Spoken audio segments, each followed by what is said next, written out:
Пущеното много хубаво мирише, бе. Земята ли върху перото за костура? Казвам му, имам перо. О, добре, извади перото. След половин час започва да обяснява, влиза перото, такъв слайди от такъв отгоре с 4 мм антена. Такава антена свърши. Случайно. Още една служа тук и... Айде. Така се сажа и в другата века. Тежи, а?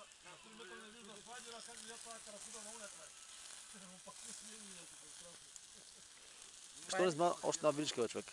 Не. Ще се разпадне така. Няма. Майстор си майстор. Афери, машкал съм. Направо така, че в YouTube с тази цялата работа. Сега една читка да има. Тя ще издори. Бай Колю, ако